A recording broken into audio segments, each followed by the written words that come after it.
Corruption कोई accident से नहीं होता, ये किसी एक आदमी की गलती नहीं होती। ये एक डिजाइन सिस्टम होता है जहां ईमानदारी को फेलियर और करप्शन को रिवॉर्ड मिलता है। और जब करप्शन सिस्टम बन जाता है, विक्टिम सिर्फ लूटे नहीं जाते, टूट भी जाते हैं। आज रिपब्लिक डे है और आज हम सच का सामना करेंगे। तिरंगा ऊंचा है पर सिर्फ फ्लैग के पोल पर। जस्टिस के नाम पर लॉज है पर सिर्फ पेपर पर। पावर सिटीजन के पास होनी चाहिए, पर इंडिया में पावर सिस्टम और करप्शन के हाथों में है। रिपब्लिक डे सिर्फ सेलिब्रेशन नहीं, रिस्पॉन्सिबिलिटी और अकाउंटेबिलिटी का दिन है। पेपर लीक कोई सरप्राइज नहीं, ये एक प्लान ऑपरेशन होता है। एग्जाम कैंसिल होते हैं, पेपर लीक कवर अप होता है। कमिटीज बनती है, रिपोर्ट्स कभी पब्लिक नहीं होती।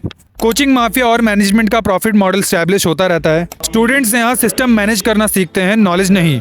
Result stress, talent waste, merit collapse. Example NEET, JEE leaks, fake degrees. यहाँ सिर्फ मार्क्स और कनेक्शंस काउंट करते हैं, नॉलेज नहीं। हम कहते हैं सब बराबर है, पर सिस्टम के अंदर कास्ट बायस नॉर्मल है। रिक्वायरमेंट्स और प्रमोशन में कास्ट देखा जाता है। स्कॉलरशिप्स और कोटाज एक्सप्लॉइट होते हैं। डिजर्विंग यूथ सफर करता है। मैरिड सेकेंडरी यूथ के सवाल पर सिस्टम और सोसाइटी एडजस्ट कर या एंटी नेशनल का लेबल लगा देते हैं। हॉस्पिटल में पेशेंट से पहले पूछा जाता है कैश या कार्ड। अननेसेसरी टेस्ट और procedures, commission based medicine, ICU और बेड शॉर्टेजेस। सो इसका रिजल्ट क्या रहता है? रिच सर्वाइव करता है, पुअर सफर करता है। ये सिस्टम ह्यूमैनिटी के अगेंस्ट काम कर रहा है। Government hospitals, absenteeism, fund misuse, shortages. File तब तक मूव नहीं होती जब तक ब्राइब, नेपोटिज्म या इन्फ्लुएंस ना हो। वेलफेयर फंड्स और सब्सिडीज मिसयूज होते हैं। Land, housing, contract scams, common corruption यहाँ रूटीन और एक करियर ऑप्शन बन चुका है। लॉ इन्फोर्स करने वाले खुद लॉ तोड़ते हैं और आम आदमी पावरलेस है। जस्टिस डिले हो जाता है और इंडिया में डिले भी सिस्टम का हिस्सा है। केसेस सालों तक चलते हैं, विटनेस फेड हो जाते हैं, विक्टिम ब्रेकडाउन हो जाते हैं। पावरफुल लोगों के लिए सिलेक्टिव जस्टिस और पुअर के लिए system fail. Faith in law, democracy slowly vanish होती है।